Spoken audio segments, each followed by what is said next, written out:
크로스웨이 성경연구 제1권 하나님의 구원계획주에서 21번째 과 성경의 핵심이라고 불리는 율법과 복음에 관한 문제 이슈를 좀 우리 같이 다뤄보도록 하겠습니다. 그림이 상당히 많기 때문에 뭐 자세히는 못 다룰 것 같고 교재가 잘 되어 있으니까 나중에 한번 교재를 좀 정독해서 읽으시면 여러 가지로 유익이 있을 거라고 생각을 좀 합니다. 일단 첫 번째 그림 보시죠. 오래간만에 등장했는데 이 크로스의 성경 연구에 어떻게 보면 남자 주인공이죠.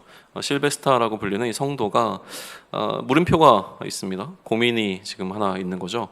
이제 이 고민은 무엇이냐면 일단 우리의 상태에 대해서 성경은 뭐라고 얘기하냐면 기본적으로 이게 이제 사랑인데 자기에게서 출발해서 자기로 돌아오게 되어지는 사랑. 그래서 이것을 죄라고 좀 부르죠. 죄가 존재하고 그 죄 아래에 놓여 있는 인간들.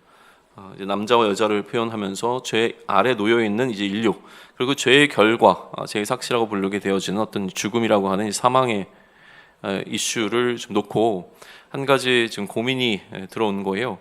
우리가 이렇다라고 하는 우리의 상태에 대한 이해가 있었는데, 그럼 여기서부터 우리는 어떻게 벗어날 수 있을까라고 하는 것이죠. 도대체 우리는 이 죄로부터, 죄의 결과인 이 사망으로부터 소위 얘기하면 어떻게 구원받을 수 있을까라고 하는 구원의 문제를 지금 고민하기 시작하는 거예요. 두 가지 방법이 있다라고 지금 생각을 하고 있습니다. 첫 번째는 무엇이냐면 이게 십계명의 두 돌판을 상징하고 있는 것이기 때문에 이제 율법인데, 실제는 율법이라기보다는 율법은 하라와 하지 말라라고 하는 행위로 구성되어 있기 때문에 이것은 하나의 어떤 행위로 이제 볼 수 있죠. 그리고 이 옆에는 이제 익숙한 이게 하나님에 대한 상징인데, 하나님의 사랑이 이렇게 흘러나오고 있죠. 그래서 우리가 이 사망으로부터 다시 건짐을 받게 되어지는 구원이라고 하는 것은 우리의 이 율법을 지키는 행위를 통해서인가, 아니면 하나님께서 우리를 향한 하나님의 사랑의 표현인 그 은혜를 통해서인가라고 하는 이 고민이 들어왔어요. 뭐 우리는 이미 어느 정도 정답을 알고 있기 때문에 사실 이게 우리의 고민이 되어지지는 못합니다. 그런데 알고 있는 것과 실제로 우리가 경험하게 되어지는 우리의 삶의 모습하고는 분명히 또 어느 정도의 어떤 갭이 존재하거든요. 곰곰이 한번 생각해 보시면 좋을 것 같아요.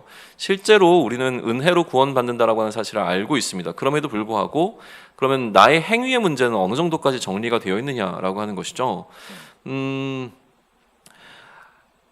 기본적으로 우리는요, 뭐 꼭 기독교인이 아니라고 하더라도 인간이라고 한다면, 인간은 기본적으로 성향이 어떠냐면 종교적 성향을 갖고 있죠. 어느 정도는 우리 인간의 한계를 알고 있기 때문에 한계를 뛰어넘는 신적인 존재에게 의존하려고 하는 태도를 갖고 있습니다. 이거는 뭐 꼭 기독교인이 아니더라도 인류 전반에 걸쳐서 기본적으로 갖고 있는 그 태도, 종교성을 이제 갖고 있는 거죠. 그러다 보니까 인간의 능력을 뛰어넘은 어떤 신적인 존재에게 신을 향해서 무언가를 해달라고 요구를 해야 하는 거고요. 그것을 이제 가장 이미지적으로 잘 표현하는 게 예전에 얘기했는지 모르지만 기우제라고 하는 것을 한번 생각해 보시면 좀 이해가 쉽죠. 기우제는 뭡니까? 다른 것은 어떻게 할 수 있어요. 물이 넘치는 것은, 강이 넘치는 것은 강둑을 높게 쌓으면 괜찮고요. 또 뭐 다른 어떤 자연 재해라든가 이런 것들은 어느 정도 예방이나 아니면 우리의 노력으로 해결할 수 있는 부분들이 존재합니다. 그런데 이 가뭄이라고 하는 이슈는 하늘에서 비가 내리지 않으면 사실 해결할 수가 없거든요. 가뭄이 오래되면 이제 강도 말라버리고 다 말라버리니까 물 부족 이거를 예전에는 해결할 수 있는 방법이 없으니 오직 할 수 있는 것이라고 하는 건 하늘을 바라보는 것밖에 없었습니다. 그러니까 이제 기우제를 드리죠.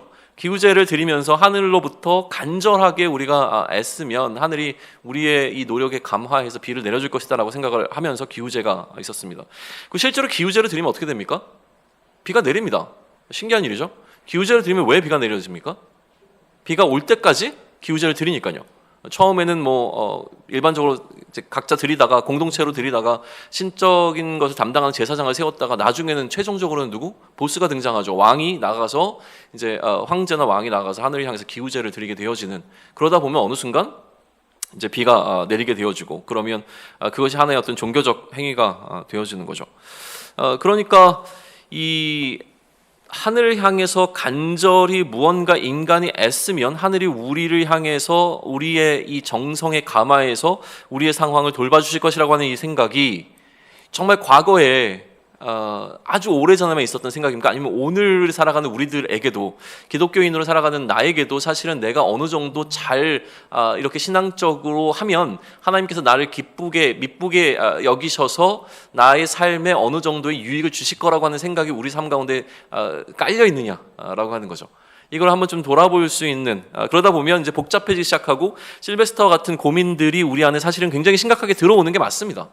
이게 어느 정도 한 번쯤은 정리가 되어야 될 부분인데 실제로 정리가 되지도 않을 뿐만 아니라 또 이게 기독교 안에서도 여러 가지 교파별로 이 문제를 다루고 있는 관점이 다르기 때문에 책을 보더라도 다르고 사람을 만나서 이야기하더라도 각자 입장에 미묘한 차이들이 존재해서 사실은 나름대로 정리하는 게 굉장히 어렵습니다. 뭐가 맞다 틀리다라고 하는 이야기를 이 시간에 하고자 하는 건 아니에요. 신학교에 들어가게 되면 복음과 율법이라고 하는 주제는 굉장히 무겁게 다뤄지는 주제 가운데 하나입니다. 이거를 이 한 시간에 이야기할 수도 없을 뿐만 아니라 이 시간을 통해서 제가 요구하는 건 뭐냐면 한 번쯤 개인적으로 고민을 해보고 뭐가 옳다 그르다의 어떤 정답의 이슈로 다가가기보다 나는 이 행위와 율법의 문제를 어떻게 내 안에서 정리해 놓을 것이냐, 그게 지금 내 믿음의 수준의 상태에서 이 정도로 정리되는 건 맞습니다. 그러나 나중에 내 믿음이 더 성장하고 신앙이 더 성숙하게 되어지면 이 정의가 나름대로 더 성숙해질 거예요. 그러나 지금 상태에서, 내가 머무르는 상태에서 어느 정도 나는 내가 할 수 있는 최선의 정리를 해놓고 있는 건 필요합니다. 정리가 되어 있어야 그 다음에 다른 것들이 들어오게 되면 또다시 발전을 할 수 있으니까 그 정도 수준에서 우리는 율법과 복음의 문제를 좀 다뤄보면 좋을 것 같아요. 또 다른 문제가 하나 생깁니다. 뭐냐면, 자, 그러면 우리가 은혜라고 하는 이야기를 너무 많이 들었기 때문에 율법은 아니야. 일단은 율법은 아니라고 얘기를 합니다. 물어보면 율법으로 구원받는 건 아니야. 알아요. 그러면 뭘로 받는다고요? 은혜로 받는다는 거예요. 그러면 이제 이러면 해결된 것 같지만 그렇지 않아요. 무슨 질문이 들어오냐면, 그러면 하나님의 은혜를 어떻게 입을 수 있지? 라고 하는 질문이 들어온단 말이에요. 하나님의 은혜를 도대체 우리는 어떻게 받을 수 있지? 이 질문이 왜 필요해요? 모든 사람들이 하나님의 은혜를 받은 것처럼 보이지 않는다는 거예요. 선별된 구별된 사람들에게만 하나님의 은혜가 임했고, 그렇지 않은 사람들은 여전히 하나님을 믿지 않고 예수를 그리스도를 인정하지 않은 채 살아가고 있는, 은혜 바깥에 놓여 있는 사람들이 존재하고 있는 것처럼 보이기 때문에, 그러면 어떻게 은혜 안으로 들어올 수 있을까? 보편적 은혜가 아니라는 거죠. 하나님의 선택적 은혜로 보이게 되는 이 상황 가운데서 우리는 어떻게 하면 이 은혜 가운데 들어갈 수 있을까라고 했을 때 주어지는 답변이 뭐냐면 오직 믿음으로라고 하는 답변입니다.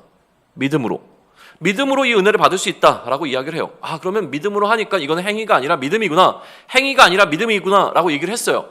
그런데 그 다음에 또 다른 질문이 등장하죠. 뭐죠?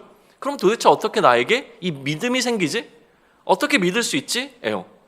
그러면 믿음은 행위라는 구별되는 또 다른 개념으로서 존재해서 율법의 행위가 아니라 믿음으로 은혜를 덧입어 우리는 구원받게 된다고 설명을 하게 되어지는데, 이 믿음 자체를 살펴보게 되어지면 결국 믿음은 뭡니까? 내가 믿는 거예요. 내 믿음의 행위예요. 믿는다라고 하는 것은 어느 정도 이따가 나중에 그림이 또 나오겠지만 내가 자유의지 속에서 선택을 해야 하는 행위가 그 안에 담겨 있다라고 하는 거죠. 믿어야 하는 거죠. 안 믿는 것과 믿는 것 두 가지가 구별돼서 무언가 하나를 움켜잡아야지만 하는 것이 믿음의 행위가 되어진단 말이에요. 이게 이제 칼빈주의와 알미니안의 좀 차이, 알미니안주의의 좀 차이라고 하는 거예요. 그래서 칼빈주의 전통을 따르고 있는 건 장로교 쪽이고, 알미니안 쪽을 좀 따르고 있는 건 아마 침례교 쪽인데, 그 중간에 웨슬리안이 좀 존재하는데, 이 웨슬리안은 아무래도 알미니안 쪽에서 좀 더 가깝습니다. 그래서 감리교나 성교교 같은 경우에는 이런 어떤 성향 좀 갖고 있어서 우리가 지금 이야기하고 있는 전적인 이런 은혜 이런 거랑은 조금 더 다른 교리를 가지고 있단 말이에요. 그러니까 이 선택의 문제, 인간의 자유의지라고 하는 부분들이 조금 더 이제 중요하게 역할을 차지합니다. 구원의 문제에 있어서. 그러니까 이걸 우리가 다 포함시켜서 이야기할 수 없고, 저야 당연히 장로교의 전통 속에 있다 보니까 칼빈의 입장에 서서 이야기를 할 수밖에 없고, 제가 배운 것과 제가 따르는 것도 거기에 좀 따릅니다. 칼빈주의를 따른다기보다 저는 이제 성경 속에서 이야기하고 있는 것이 칼빈이 이야기하는 것과 맞다 혹은 가깝다라고 생각을 하기 때문에 그 입장을 취하고 있는 거죠. 더 이제 우리 입장에서 한번 생각을 해보시죠. 그러면 하나님의 은혜부터 생각을 하면 좋은데, 하나님의 은혜를 입었다라고 했을 때 우리가 보통 이야기하는 하나님의 은혜는 그 출발점이 어디에 놓여 있냐면, 우리가 사망으로부터 건짐을 받게 되는 이 사건부터 사실은 은혜를 이야기합니다. 그러나 우리가 본질적인 은혜를 생각한다면 우리의 은혜의 시작점은 어디입니까? 우리가 창조되어지는 그 포인트부터 사실은 우리가 은혜를 입은 자가 되었다는 거예요. 그죠? 이 사망에서 건짐을 받은 것이 은혜가 아니라 하나님께서 우리를 창조하신 것부터가 사실은 은혜였는데, 곰곰이 생각해 보시면 하나님께서 우리를 혹은 나를 왜 창조하셨냐는 거예요. 무슨 이유로요? 하나님께서 나를 창조하실 때 거기에 나의 행위의 문제가 담겨 있었습니까? 전혀 없죠. 이게 이제 은혜라는 거예요. 하나님께서 전적인 은혜로 나를 창조하기로 결정하셨어요. 그래서 이 땅 가운데 나의 생명을 허락하신 거죠. 이게 이제 하나님의 은혜의 출발점이 되어집니다. 그러나 그 은혜를 저버렸기 때문에 다시 하나님께서 이 관계를 회복하시는 이 구원의 은혜가 우리에게 임한 것으로 이제 볼 수 있는 거죠. 하나님께서 우리를 왜 창조하셨습니까? 삼위 하나님의 교제 가운데로 우리를 이제 초대하기 위해서 창조하셨다고 하는데 그 창조의 결정 가운데 내가 놓여 있다라고 하는 것이 그것이 내가 경험하게 된 은혜인 거죠. 또한 이 율법의 행위의 문제를 다루는 게 사실 굉장히 복잡해 보이는 이유는 뭐냐면 곰곰이 잘 생각해 볼 필요가 있는데 이거는 나름대로 율법이 주어진 시점이 언제였어요? 이스라엘 백성들이 은혜를 덧입고 나서였습니다. 어떤 은혜를? 출애굽이라고 하는 은혜를 덧입고 난 다음에 출애굽이라는 은혜를 입고 나서 하나님께서 이들에게 뭘 주셨어요? 율법을 주셨단 말이에요. 십계명으로 이야기되어지는 율법을 주셨어요. 그런데 이 율법을 주시고서 하나님께서 이스라엘 백성에게 뭐라고 계시냐면 너희가 이 율법을 어떻게 하면 잘 지키면 너희가 나와의 관계가 끊어지지 않을 거야 라고 이야기를 하셨단 말이에요. 그죠? 하나님께서 이스라엘 백성과의 관계를 회복하시고 난 이후에 그들과 하나님 사이에 율법을 세우시고 이 율법을 너희가 잘 지켜 행하면 다시는 너희와 내 관계가 끊어지지 않을 거야 라고 얘기하셨단 말이에요. 그리고 율법을 주시면서 하나님께서는 뭐라고 얘기하셨냐면 이거를 너희 몸에 새겨 넣은 하나의 계약으로 삼고 내가 너희의 하나님이 되고 너희는 내 백성이 될 것이다 라고 하는 하나님 나라에 대한 선언이 이제 존재했던 시기가 이 출애굽의 시점이었다라고 하는 것이죠. 그러면 율법은 이스라엘 백성들에게 어떠한 역할입니까? 하나님의 관계가 다시 끊어지지 않게 하는 굉장히 중요한 거라면 이 율법을 지켜야지만 어떻게 돼요? 하나님과의 관계가 끊어지지 않아요. 율법을 지키지 않으면 어떻게 되기에? 불의한 자가 되기에 불의한 자는 하나님 앞에 설 수가 없습니다. 의로운 자가 되어야 되는데 의로운 자가 되는 방편으로 주어진 게 뭐냐면 율법이에요. 율법을 잘 지키면 이라고 하는 조건이 좀 붙어 있단 말이죠. 이걸 이제 어떻게 이해할 거냐는 거예요. 그죠? 내 백성 것을 끊어내겠다라고 하는 하나님의 강력한 말씀이 있었으니 이제 율법을 잘 지킬 수밖에 없고 율법을 잘 따라야 하는 것이죠. 할례도 마찬가지예요. 할례를 받지 않으면 내 백성 가운데서 끊어내겠다고 했으니까 할례가 그만큼 중요했던 거예요. 이거를 우리가 쉽게 너무 이 신약의 시대를 살아가고 있다고 해서 너무 쉽게 접근하면 안 되는 거죠. 심각하게 그들의 개념에서 생각을 해볼 필요가 있습니다. 자, 그러면 우리는 이렇게 접근할 수 있습니다. 자, 하나님께서 말씀하셨어요. 율법을 잘 지켜 행하면 어떻게 된다고요? 의로운 자가 될 수 있다. 여기만 포커스를 두자고요. 여기서 이 이스라엘의 관점에서 출발을 하셔야 돼요. 율법을 잘 지키면 어떻게 된다고요? 의로운 자가 될 수 있어요. 하나님과의 관계가 절대 끊어지지 않아요. 이거 놓치면 안 된다고요. 율법을 잘 지키면. 근데 거기에 포인트가 어디 있어요? 잘 지키면이에요. 문제는 인간이 율법을 잘 지킬 수 없는 존재였다는 거죠. 율법을 지키면 지킬수록 우리는 뭘 깨닫습니까? 내가 의로운 자라고 하는 것을 깨닫는 것이 아니라 오히려 불의하다라고 하는 것을 깨닫게 됩니다. 그래서 어느 순간 내가 이제 더 이상 이 율법을 지키는 것을 통해서 나의 의를 나타낼 수가 없네. 나는 불의한 자라는 걸 깨닫고 나서 어떻게 되는 거예요? 나 이제 망했네가 되어져요. 어떡하지? 나에게는 소망이 없고 절망밖에 존재하지 않는구나. 그때 로마서는 뭐라고 얘기합니까? 율법 외에 이 율법이 하나님 앞에 의로운 자로 서게 해주는 방편인데 이 율법 외에 뭐가? 의가 나타났다고 얘기합니다. 그리고 이 의가 바로 예수 그리스도인 것이죠. 그러면 이제 예수 그리스도가 왔으니 이 율법 외에 한 의가 나타났으니 율법은 더 이상 의미가 없어진 것이냐? 또 율법의 모든 요구를 그리스도께서 완성하셨다라고 하니까 이제 율법을 더 이상 지키지 않아야 된다고 하는 말이냐? 인데 사실 그렇진 않아요. 이것도 뭐 굉장히 오랜 이야기가 좀 필요한 부분이라 율법을 지켜야 하는 것이라고 하는 관점에서 보게 되어지면 이게 좀 그렇게 좀 여러 가지 논의들이 필요합니다. 근데 제가 요즘 아주 근래 이제 십계명을 공부하면서 고민하고 있는 부분 가운데 하나이기도 한데요. 아직 저도 생각이 숙성되지 않아서 이 얘기를 하는 게 좀 조심스럽긴 한데 아마 이런 관점으로 한번 율법을 생각해 보시면 굉장히 도움이 될 거라는 제안입니다. 뭐냐면 율법을 지켜야 하는 어떤 행위의 문제 혹은 하지 말라의 어떤 관점으로 바라볼 것이 아니라 율법이라고 하는 것은 뭐냐면 하나님 나라의 질서거든요. 그러면 하나님께서 꿈꾸시는 나라는 그러한 나라인 거예요. 율법을 통해서 우리는 뭘 봐야 되냐면 하나님 나라를 볼 수 있어야 됩니다. 단순히 하나님께서 도둑질하지 말라라고 하면 하나님이 도둑질하는 걸 싫어하시는구나가 아니라 하나님이 꿈꾸시는 나라는 어떤 나라냐면 도둑질이 필요 없는 나라라는 것이죠. 그러니까 우리가 이 땅 가운데서 도둑질을 해야 되는 이유가 무엇이며 왜 하나님 나라에서는 필요 없는 도둑질이 지금 우리가 살고 있는 이 나라에서는 필요한가를 생각해 보면서 그 도둑질 자체가 필요하지 않은 나라, 다시 하면 도둑질하지 않아도 괜찮은 나라에 살게 될 것이라고 하는, 또 그 나라를 우리가 함께 만들어 가야 한다라는 그 하나님께서 세우신 큰 그림을 이해할 필요가 있다는 거죠. 하나님께서 이스라엘 백성에게 율법을 주셨을 땐 그럼 어떤 의미겠어요? 자, 이제 내가 너희와 함께 새로운 나라를 만들 거야. 내가 꿈꾸는 나라는 이런 나라야 라고 얘기하시면서 하나님께서 그들에게 하나님 나라의 질서를 하나하나 알려주셨을 땐 하나님의 나라에서는 이런 것들이 가능하다는 얘기죠. 이것들을 해야지만 하나님 나라가 완성되어진다라고 하는 것이 아니라 내가 꿈꾸는 나라, 내가 통치하는 나라는 이런 나라다라고 하는 것을 알려주시는 개념으로서 율법을 한번 다른 관점에서 접근해 보시면 굉장히 큰 유익이 아마 있을 겁니다. 제가 기회 될 때마다 좀 소개를 할게요. 그러니까 율법은 구원을 위해서 우리가 해야 되는 어떤 관점으로 접근할 수도 있지만 율법이 말하는 것은 결국 우리가 우리가 이제 하나님의 백성으로 살아갈 하나님 나라에 대한 이야기다라고 하는 것이죠. 자, 다음으로 좀 넘어가서 잠깐 또 다른 거 이야기하고 넘어오죠. 자, 이거는 이제 뭘 얘기하는 거냐면 죄에 대한 정의예요. 죄에 대한 정의. 그래서 죄에 대한 표현들이 여러 가지가 있다는 거죠. 이거는 지금 뭐 거기에 대한 그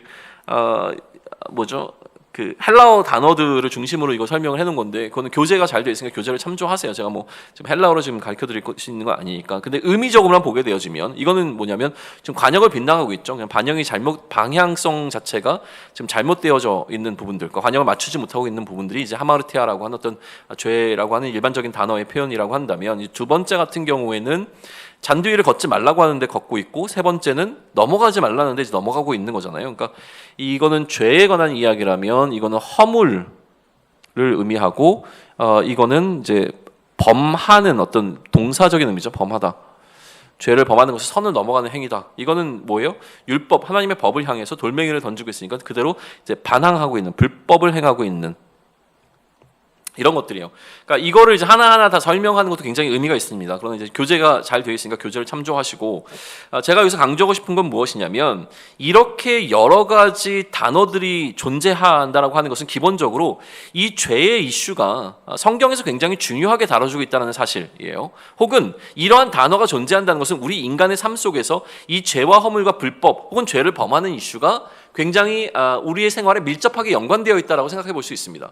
고통이라고 하는 단어를 나타내는 표현이 굉장히 많다면 그건 뭐냐면 우리 일상 가운데서 고통스러운 순간들이 너무 많다는 거예요. 그러니까 언어는 우리의 삶 속에서 만들어지는 거잖아요. 그러니까 죄에 대한 표현이나 죄를 설명할 수 있는 방법이 많다라고 하는 건 그만큼 죄가 우리 삶 가운데 가까이 있다라고 하는 사실을 하나 기억한다면 죄의 문제를 우리가 굉장히 중요히 다뤄야 한다라고 하는 것이고요. 여기서 이야기해야 될 건 뭐냐면 죄에 대한 정의인데, 죄를 이제 어떻게 정의 내리느냐는 거예요. 아이고, 죄란 무엇입니까? 죄란 무엇이죠? 보통 우리는 악을 행하는 것이라고 얘기합니다. 악의 반대는 선입니다. 그러니까 선과 악의 기준으로 우리는 죄를 이야기합니다. 악을 행하는 것은 죄이죠. 그래서 사실 곰곰이 생각해 보면 우리는 이 선과 악을 나누는 기준을 갖고 있습니다. 그 기준이 뭐죠? 선과 악을 나누는 절대적인 기준은 뭡니까? 헌법인가요? 헌법에서 나오는 법률들 뭐 이런 것들인가요? 혹은 우리가 얘기하는 사회법, 아니면 도덕이나 윤리 같은 것들입니까? 어떻게 생각하세요? 선과 악을 나누는 기준은 뭡니까? 정직하게 이야기하자면 우리 선과 악을 나누는 기준은 나입니다. 나에게 좋으면 선이고 나에게 악하면 악한 겁니다. 내 기준이에요. 다른 사람이 다 좋다고 얘기해도 상관없어요. 나에게 악하면 그건 악한 겁니다. 나의 기준이에요. 근데 나의 기준으로 살아가고 있던 사람들이 공동체를 이루어서 공동체성을 띠면서 만들기 시작한 게 뭐냐면 우리가 보편적으로 따를 수 있는 기준점을 만들자라고 얘기해서 이제 만들어진 게 사회법인 거죠. 내가 여기 다 동의할 수는 없지만 그러나 이것이 사회 질서를 유지한다면 내가 어느 정도 나에게 악이 되는 것이 있다고 하더라도 견뎌볼게라고 하는 이야기를 통해서 합의를 이뤄낸 것이 이거란 말이에요. 근데 지금 우리가 이야기하는 건 뭐예요? 기본적으로 나의 기준이나 사회의 기준에서 이야기하고 있는 이런 어떤 기준점을 이야기하고 있는 게 아니죠. 성경이 이야기하는 선과 악의 정확한 기준점은 뭡니까? 그게 바로 하나님이라는 거예요. 세상이 옳다고 이야기해도 상관없습니다. 내가 옳다고 얘기해도 상관없습니다. 중요한 건 뭐냐면 하나님께서 그것을 선하다고 말씀하시면 선한 것이고요. 하나님께서 악하다고 말씀하시면 악한 것인데 하나님께서 선과 악의 기준은 하나님께 속한 것이 선한 것이고 하나님께 속하지 않은 것이 악한 것이다라고 규정을 좀 내리고 있습니다. 자, 그래서 선악과를 따먹는 사건은 어떤 사건이었다고요? 이 모든 기준점이 하나님께 놓여 있었어요. 근데 그 기준점을 어디로 갖고 온 사건이었어요? 나에게로 끌고 들어온 사건이 선악을 알게 하는 나무의 과실을 먹는 사건이었다는 거예요. 하나님이 하지 말라 하라, 그게 중요하지 않아. 내가 원하는 대로 할 거야. 그리고 나서 하나님께서는 에덴의 동쪽으로 쫓아내시고 인간은 그 다음부터 어떻게 했습니까? 내 기준점을 갖고 살아왔던 거예요. 그러니까 나라고 하는 기준점을 이제 다시 어디로? 하나님께로 돌리게 되어지는 것, 이게 이제 회개의 과정이라고 하는 것이죠. 죄를 이렇게 한번 정의하시고 좀 가보시죠.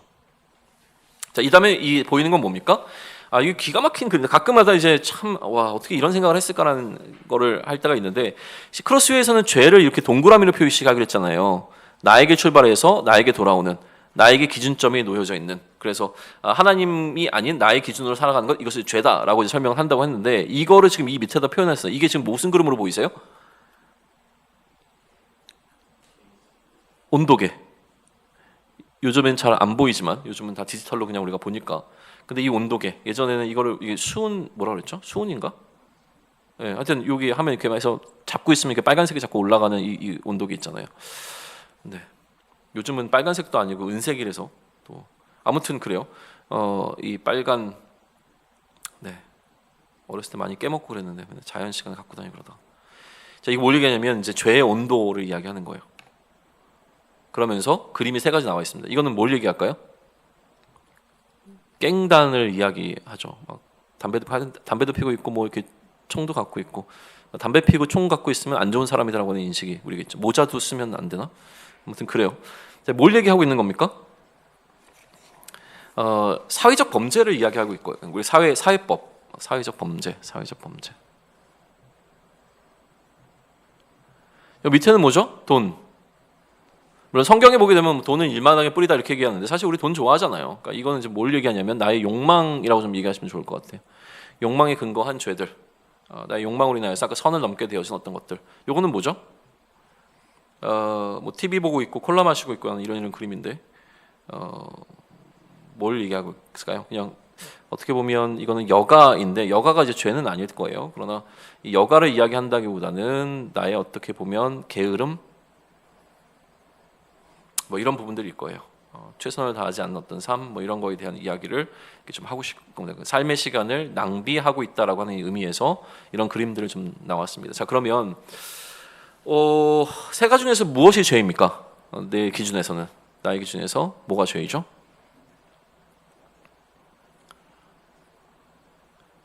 나는 어디까지 죄를 지어봤습니까? 거꾸로 질문해보죠. 살인 좀 해보셨습니까? 여기는 아니죠. 돈을 좀 사랑해 보셨습니까? 여기까지는 좀 한 것 같기도 해요. 약간 그렇지만 마음은 있지만 사실은 내가 돈을 위해서 뭔가 막 불법적인 걸 행한 건 아니니까 좀 괜찮은 것 같아요. 그런데 집에서 TV 보면서 콜라 마신 적 있습니까? 그럼 이거는 약간 좀 한 것 같아요. 그러니까 나는 나의 죄의 온도는 이 정도까지일 거야. 혹은 내가 돈에 좀 욕심이 있어, 이 정도, 아니면 이 정도. 이거를 지금 얘기하는 걸까요?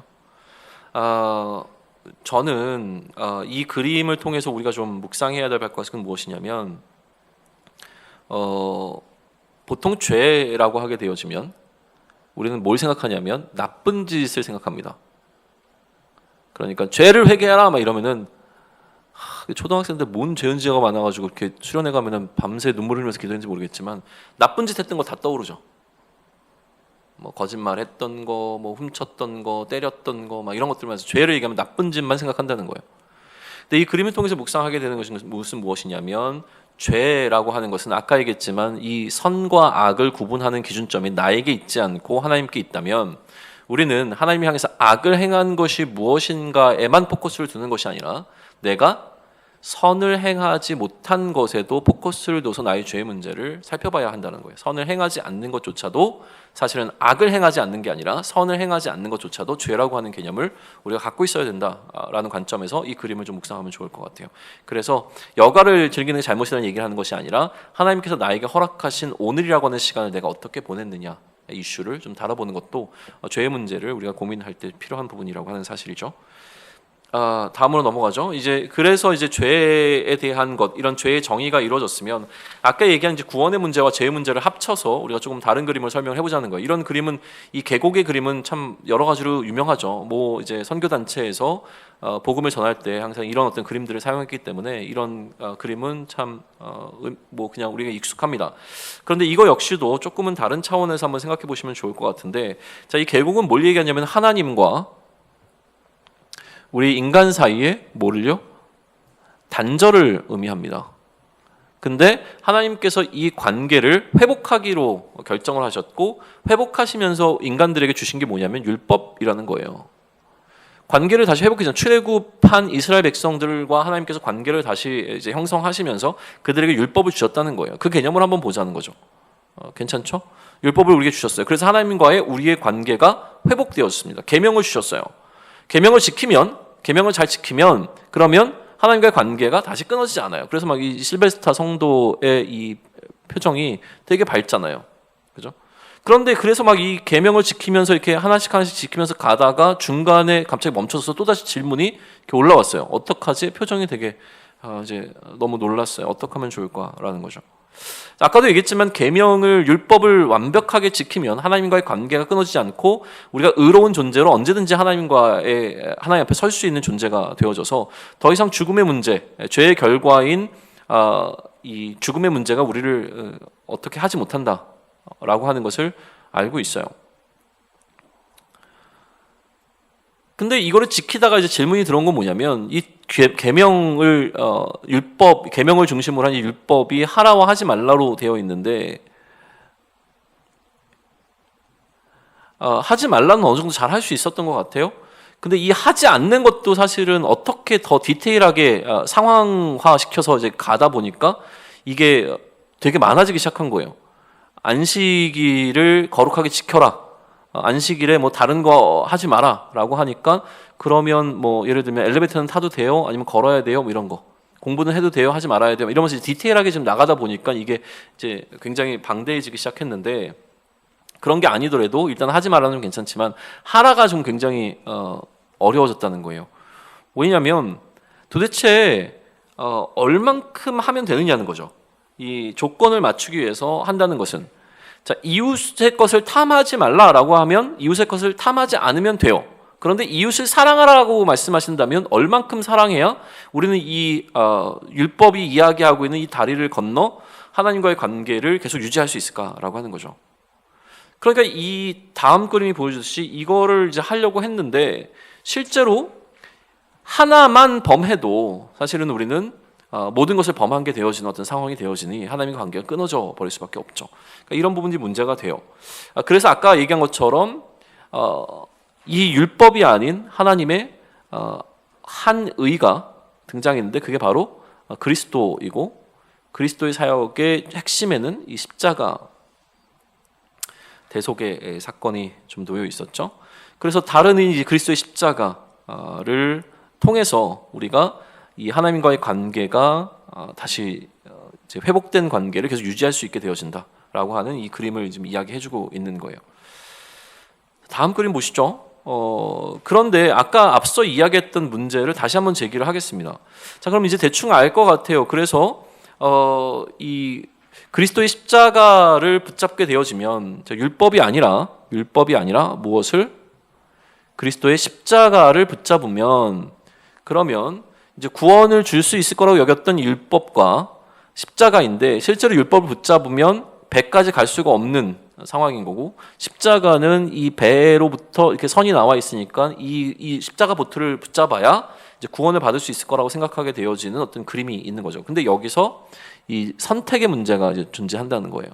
나의 자유의지로 율법을 선택할 것이냐 십자가를 선택할 것이냐라고 하는 것이 주어진다라고 하는 어떤 이런 의미인 거예요. 밑에 이제 더 구체적으로 이게 있죠. 율법과 이제 하나님의 은혜. 자, 그러면 여기서 역시나 그러면 이제 선택의 문제가 등장한다라고 하는 거 다시 한번 좀 기억하시고, 요 그림에서 이제 하나 더 짚고 넘어가야 될 것이 있는데, 그거는 뭐냐면 이 그림을 이제 그리는 이제 웬트 목사님의 이제 부가적인 설명이에요. 뭐냐면 이 잘못 오해하면 하나님께서 그냥 우리에게 보트 이제 구명 이거 뭐라 그러죠? 구명 구명 이걸 뭐라 그러죠? 튜브 말고 또 뭐라 그러죠? 하여튼 뭐 이것만 던져주시는 분이 아니라는 거죠. 결국 이렇게 오신 것이 하나님이라고 하는 사실을 놓치지는 말아 달라고 부탁을 합니다. 그러니까 예수님을 보내셨다는 거죠. 단순히 배에서 편안하게 우리를 향해서 이 구명 튜브만 던져주시는 것이 아니라 하나님께서 직접 우리를 건지시기 위해서 예수님으로 이제 오셨다라고 하는 사실은 놓치지 말았으면 좋겠다. 그래서 다음 그림에 이걸 좀 더 구체적으로 설명을 해놓긴 합니다. 여기 보게 되면 우리가 붙잡은 이제 구명 튜브 이거 뭐라고 부르는 거지? 뭐라고요? 구명 튜브예요? 이거 뭐 다른 말이 있지 않나? 아무튼 네 여기 보면 이게 이제 예수 그리스도인 거죠. 예수 그리스도를 통해서 예수 그리스도를 우리가 붙잡으면 이 붙잡는 행위를 뭐라고 했습니까? 믿으면 그러면 우리가 구원받게 되어진다라고 하는 걸 얘기했고 여기 지식 동의 확신이라고 하는 것은 이제 매트 목사님의 설명의 방식인데 믿는다는 걸 이렇게 설명했습니다. 믿는다는 건 우선은 우리가 아는 것이죠. 알고 그것에 대해서 동의하게 되어지고 동의한 것이 나에게 확신으로 들어오게 되는 것 이것이 이제 믿는 것이다라고 설명을 좀 했어요. 성경적 근거를 갖고 이야기하신 거기 때문에 좀 진지하게 한번 살펴보시는 것은 필요합니다. 그러나 저는 함께 나누는 가운데 이제 믿음에 대한 이야기를 다시 한번 좀 정리하면 좋겠는데 믿음이란 무엇입니까? 여러분은 믿음을 어떻게 정의하세요? 믿음을 어떻게 정의하십니까? 믿음은 뭐죠? 뭘 믿는 거예요? 뭘 믿으십니까? 예수 천당? 불신 지옥? 뭘 믿으세요? 도대체 믿는 게 뭐예요? 내가 신앙생활 잘하면 하나님께서 나를 구원해 주실 것이라는 것을 믿습니까? 내가 신앙생활 잘하면 나에게 은혜를 베풀어 주실 것을 믿습니까? 내가 아플 때 기도하면 하나님께서 나의 아픔을 치유해 주실 것을 믿습니까? 무엇을 믿습니까? 생각보다 이건 진지하게 좀 생각해 볼 필요가 있는데요. 이 믿음의 문제가 정리가 잘 안 돼 있으신 분들이 꽤 많습니다.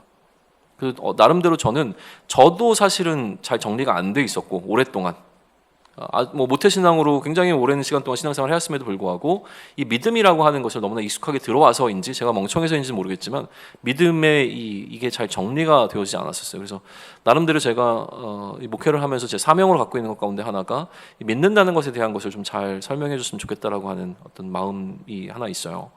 믿는다는 게 도대체 무엇입니까? 하나님이 나를 구원해 주신다라고 하는 사실을 믿습니까? 아멘, 믿죠. 그런데 이거는 누구도 믿습니까? 이슬람도 믿어요. 하나님께서 나를 구원해 주신다고 하는 이 구원의 믿음은 이슬람이 우리보다 훨씬 더 큽니다. 이건 우리가 따라잡을 수가 없어요. 어떻게 따라잡아요? 그러면 이슬람에게 없는 거 하나님은 우리를 그리스도를 통해서 그리스도로 구원하신다는 것을 믿습니까? 믿죠. 근데 이거는 유대인들도 믿어요. 그리스도 안 믿는다고 생각하지 마세요. 그리스도는 믿어요. 메시아거든요. 여전히 기다리고 있을 뿐이에요. 하나님께서 이 그리스도를 보내주셔서 우리를 구원하실 거라고 하는 사실은 믿어요. 그러면 뭐가 다른 겁니까? 우리는 그 그리스도로 예수를 보내주셨다는 사실을 믿는 겁니다. 그럼 우리의 믿음의 기본은 뭡니까? 예수를 하나님이 약속하신 그 그리스도로 믿는 거예요. 이게 믿음의 출발이어야 된다고 생각해요. 믿음에 대한 가장 본질적인 정의여야 된다고 생각을 합니다. 물론 하나님을 믿고 다 믿는 건 다 좋아요. 근데 정말 우리가 구원에 있어서 핵심적으로 믿어야 될 것은 무엇이냐면 그 예수를 내가 그리스도로 믿느냐는 거예요. 그리스도를 믿는다는 건 뭐예요? 하나님께서 우리를 구원하기 위해서 우리에게 영원한 왕으로 보내시겠다고 하신 바로 그리스도가 예수이시다라고 하는 사실을 믿는 것, 이게 이제 믿음의 본질이라고 하는 것이죠. 그러면 예수를 그리스도로 믿는다는 것은 단순히 그 예수가 그리스도라는 것을 지식적으로 동의하는 것에 끝나지 않습니다. 확신한다는 건 무엇이냐면 우리 삶 가운데 그러면 예수가 나의 그리스도가 되어주셔야죠. 이게 안 되면 의미가 없는 거예요. 예수가 나의 삶에 그리스도가 되어주지 않으시는데 예수가 그리스도라는 사실이 뭐가 중요해요? 머리로는 알고 다 알아요. 동의도 되어져요. 예수가 그리스도라는 걸 알겠어요. 십자가를 위해서 죽으신 것도 알겠어요. 근데 그 예수가 나에게 지금 그리스도가 아니에요. 나의 그리스도는 다른 존재예요. 나에게는 여전히 우상들이 존재해요. 그러면 믿음이 없는 거죠. 나는 예수를 그리스도로 믿지 못하는 거예요. 자, 그렇다고 믿음이 없다라고 강력하게 얘기하면 너무 이건 과격한 표현이고, 그래도 나에게 믿음은 있습니다. 그죠? 그러니까 우리는 이제 어떤 이야기를 해야 되냐면, 믿음의 등급이 있는가라고 하는 질문을 하나 던지게 됩니다. 믿음의 등급. 여러분 어떻게 생각하세요? 믿음의 등급이 있습니까? 여기 실베스터라고 하는 굉장히 표정 불쌍한 이 사람이 여기 밑에서 이제 올라가고, 여기는 되게 이제 되게 안 좋게 그려놨네요. 안 좋게 그려놓은 그림은 이제 목사겠죠. 목사가 믿음에 가장 높고, 그 다음에 약간 중직자, 교회 중직자. 그 다음에 또 누가 있을까요? 중직자 말고 중직자 아닌 사람들, 아니면 그냥 세례교인, 그 다음에 그냥 그냥 일반 뭐라고 해야 돼? 일반 성도? 말도 안 되는 얘기지만 사실은 이 계급이 존재합니까? 교회 안에? 존재하죠. 존재하죠. 존재하는 게 참 재밌는 거예요. 그래요. 그래서 이걸 없애보겠다고 이제 교회에서는 직분이라고, 삼성은 이제 직급을 없앴잖아요. 그것처럼 교회 안에서도 다 형제 자매로 부르자. 근데 뭐 말을 그렇게 부른다고 바뀌는 것 같진 않아요. 뭐 이거보다 이제 직분으로 부르는 건 그 직분에 합당한 행위를 하라라고 하는 요구도 담겨 있는 거니까, 저는 뭐 굳이 이걸 형제 자매로 부를 필요까지는 없다고 하지만 병행해서 사용하는 건 의미가 있죠. 아무튼 그래요. 근데 믿음의 등급이 존재합니까? 안 존재합니까? 존재한다고 생각하시는 분? 존재하지 않는다고 생각하시는 분? 마음으로 답변하셨죠? 성경에서 분명하게 믿음이 있다 없다라고 하는 건 이야기해요. 그리고 믿음이 있는 것 가운데서 어떻게 얘기합니까? 믿음이 약하다, 강하다 표현하는 거 있습니까? 있습니다. 이런 차이에서는 믿음을 우리가 나눠볼 수 있어요. 그러니까 믿음은 약한 믿음으로부터 강한 믿음으로 계속 자라가야 되는 건 맞습니다. 이건 성경적 개념이에요. 믿음은 자라야 합니다. 믿음이 자란다는 건 그럼 무슨 의미겠어요? 아까 믿음을 뭐라고 정했습니까? 우리는 예수를 그리스도로 믿는 믿음이라고 했어요. 그러면 예수님이 나의 삶에서 그리스도 되어주시는 게, 이게 이 영역이 넓어지는 게 믿음이죠. 그러니까 나의 믿음이 더 강해진다라고 하는 건 뭐냐면, 예수님께서 나의 그리스도이셔도 괜찮아라고 하는 그 영역이 내 삶에서 늘어나는 거예요. 교회에 와 있을 때만 예수님이 나에게 그리스도이신 거 내가 오케이 하겠어라고 하는 게 아니라, 내가 직장 생활을 하는 가운데서도 예수가 나의 그리스도가 되어주셔도 좋겠어라는 마음이 들고, 내가 자녀를 양육하는 데 있어서도 내 뜻과 내 능력으로, 혹은 또 다른 어떤 교육 전문가들이 하는 이야기가 아니라 그리스도가 나의 아이들의 정말 그리스도가 되어주시고 그리스도의 방식으로 내가 아이들을 키워도 괜찮겠어라고 하는 마음이 내 안에서 들게 되어지는 것, 그러면 그것이 무엇이냐면 내 믿음이 자라가는 거라는 얘기죠. 어떤 상황 가운데 내가 예수를 더 그리스도로 인정하고 그리스도의 질서대로 이 상황을 끌고 나갈 수 있는 힘이 생긴다는 것, 이게 바로 믿음이 자란다라고 하는 거예요. 그래서 지금까지 나에게 그리스도인 척했던 것들, 내가 놓아버리지 못하고 나에게 그리스도로 역할을 했던 것들이 존재한단 말이에요. 그게 물질일 수도 있고요, 관계일 수도 있고, 혹은 나 자신일 수도 있습니다. 혹은 나의 학벌일 수도 있고요, 나의 경험일 수도 있습니다. 내가 사랑하는 어떤 사람일 수도 있어요. 그들이 나에게 그리스도로서의 역할을 해왔단 말이에요, 지금까지. 근데 그거를 하나하나 내려놓아도 괜찮다, 이거를 내려놓으면 내가 죽을지도 몰라라고 생각했던 그 어떤 것들을 내려놓아도 죽지 않다는 것을 경험하면서 그 예수님만 의지하며 나아가는 삶으로 살게 되어지는 것, 이게 이제 믿음이 자라는 것이죠. 그리고 어떠한 상황, 사실 내가 삶에서 중요하게 여겼던 모든 것이 다 사라진다고 하더라도 그 환난 날에도 내가 예수를 그리스도로 인정하는 것을 놓치지 않겠다라고 하는 것, 이게 세상이 감당치 못하는 믿음이라고 이야기하는 겁니다. 그림이 또 있나?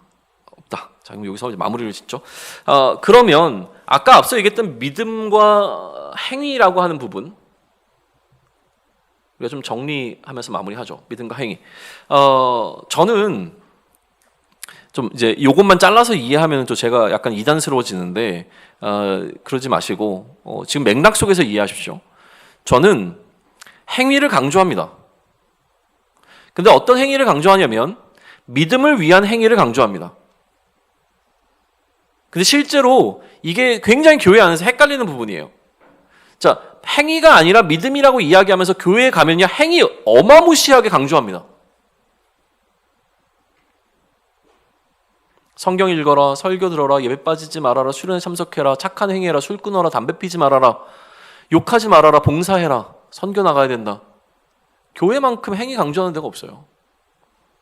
그러면서 얘기하죠. 이거 율법적인 거 아니에요?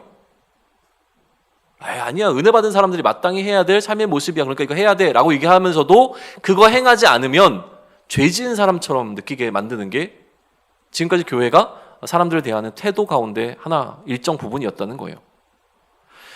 그런 부분을 이야기하고자 하는 건 분명히 아니에요. 그런데 교회에서 이 행위가 강조될 때 은혜를 받은 자들에게도 강조되지만 아직 은혜를 입지 않은, 다시 얘기하면 아직 믿음이 생기지 않은 자들에게도 행위는 강조되고 있다는 거예요. 그리고 이 행위가 강조되는 게 저는 맞다고 생각합니다. 행위를 강조해야 됩니다. 어떻게 강조해야 되죠?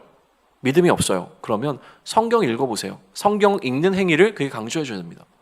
안 믿겨져요. 새벽 예배 빠지지 않고 참석해보세요. 열심히 기도해보세요.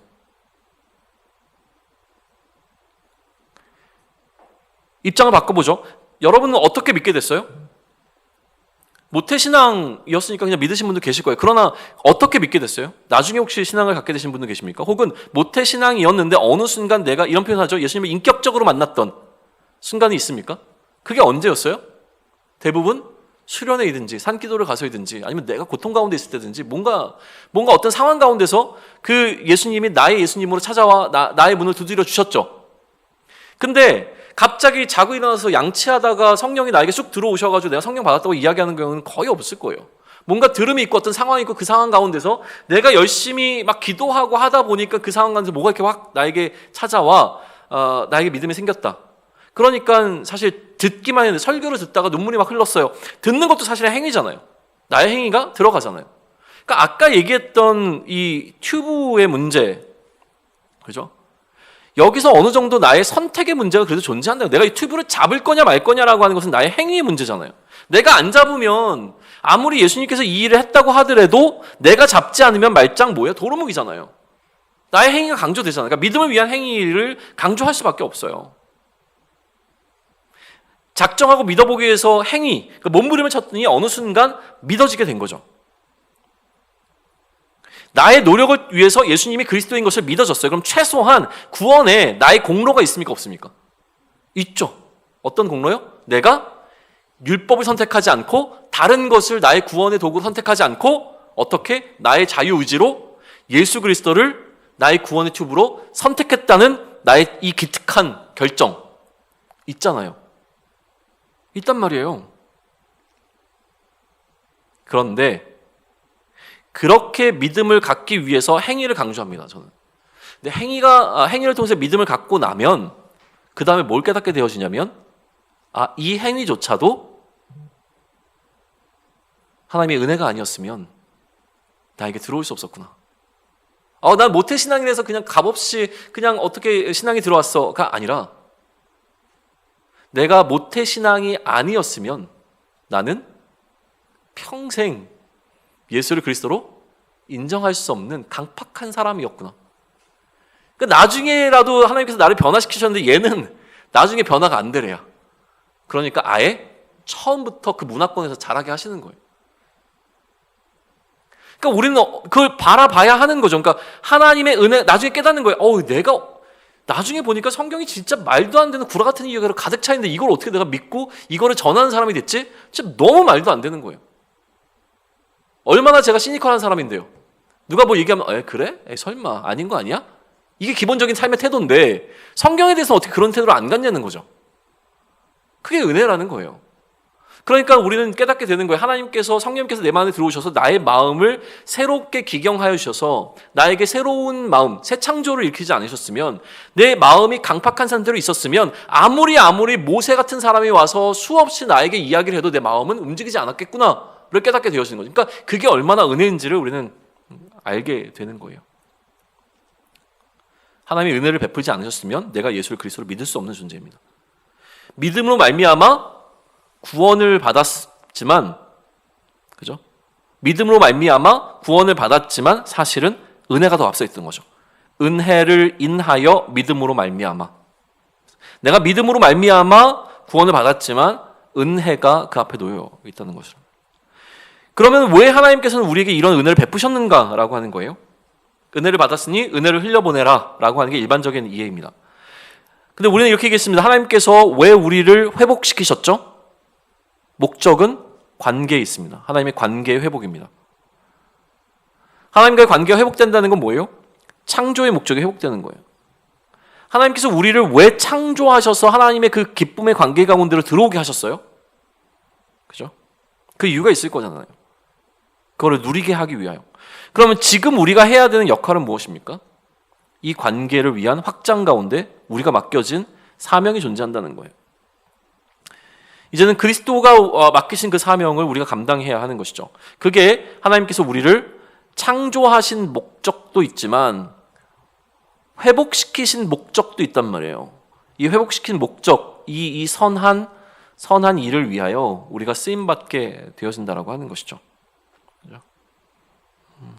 지으신 뜻대로 우리를 회복시키신 그 뜻대로 살아가야 하는 것, 이게 이제 우리가 사는 것입니다. 그래서 여기 이제 하나님의 선한 일을 위하여 우리가 이게 이제 에베소서에 나와 있는 이야기를 이렇게 좀 간략하게 요약한 겁니다. 그래서 저는 행함을 지나치게 강조해야 된다라는 생각을 합니다. 그것은 율법을 지키기 위한 행함은 아닙니다. 그러나 그것도 나름대로 유익은 있습니다. 율법적인 어떤 것들을 강조하면서 이걸 지켜라 하는 것은 유익이 있습니다. 하나는 무엇이냐면 그것이 믿음으로 도달하게 되어지는 하나의 어떤 계기가 되어지기 때문에 이거는 필요합니다. 또 하나, 율법을 지나치게 강조하다 보면 어떤 유익이 있냐면 어차피 내가 율법을 다 지키지 못한다라고 하는 나의 불의함의 문제와 직면하게 되어지고 나의 무능함과 무기력을 깨닫게 되어져서 전적으로 그리스도만 의지하게 되어지는 로마서가 이야기하는 어떤 유익이 우리에게 존재할 겁니다. 이게 율법이 갖고 있는 역할이기 때문에 율법을 강조하는 거 전 나쁘지 않다고 생각합니다. 그러나 우리가 행함을 강조한다는 거 하는 것은 무엇이냐면 결국 예수를 그리스도로 믿기 위한 행함, 이것은 강조해야 하는 것이고요. 예수를 그리스도로 믿고 난 이후에는 예수가 그리스도라고 하는 사실을 믿는 믿음이 나의 삶을 이끌어가는 그 행함을 강조해야 되는 거죠. 자, 두 가지 행함입니다. 첫 번째는 뭐냐면 예수를 그리스도로 믿기 위해서 내가 해야 되는 행함을 강조해 줄 필요가 있습니다. 우리는 행위를 너무 무시해 버렸어요. 근데 행함이 필요합니다. 믿기 위한 노력이 필요하죠. 그렇게 믿고 나면 그 나의 행함조차도 은혜였다는 것을 깨닫게 되기 때문에 일단은 행함을 강조하는 거 필요합니다. 행함으로 구원받는 건 아니지만 그러나 믿음을 갖기 위한 행함은 강조해야죠. 그리고 예수를 그리스도로 믿게 된 은혜를 입었다면 그 믿음이 이끄는 행함을 강조해야 합니다. 그게 이제 야고보서가 이야기하는 것이죠. 믿음과 행함이라고 하는, 그죠? 그러니까 믿음이 이끄는 행함이라고 하는 건 뭐예요? 삶의 패러다임이 완전히 바뀐 상태가 우리에게 존재해야 된다는 거예요. 어떤 존재? 예수가 정말 나에게 그리스도가 되어주냐? 이 굉장히 간략하지만 중요한 질문 앞에 우리는 서야 됩니다. 예수가 그리스도로 나에게 자리하고 계십니까? 내가 예수를 그리스도로 믿는다라고 하는 것, 내가 입술로 고백한다는 것뿐만이 아니라 정말 그 예수님께서 나에게 그리스도가 되어주시냐는 거예요. 내가 정말 그리스도의 질서대로 살아가고 있습니까? 그리스도의 가르침을 따라 또 그리스도께서 남기신 그 가르침을 우리에게 전달해 준 그 말씀들을 따라 우리가 지금 살아가고 있느냐라고 하는 질문 가운데 한번 서보시라는 거예요. 정말 그렇습니까? 예수가 나의 삶에 그리스도가 되어주십니까? 우리가 함께 지금 일하고 있는 이 일터는 그리스도가 예수님께서 우리의 그리스도가 되어주십니까? 그래서 우리가 정말로 그리스도의 질서를 따라 살아가고 있습니까? 우리가 그리스도의 질서를 따라 일하고 있고 그리스도의 질서를 따라 섬기고 있는 게 맞습니까? 우리 가운데 세상의 질서가 정말 안 들어와 있다고 자신 있게 얘기할 수 있습니까? 그죠? 이 부분을 우리는 참 많이 생각해야 합니다. 이 믿음을 통해서 우리에게 주어지는 이 행함의 문제 좀 같이 계속 고민해 나가면 좋겠습니다.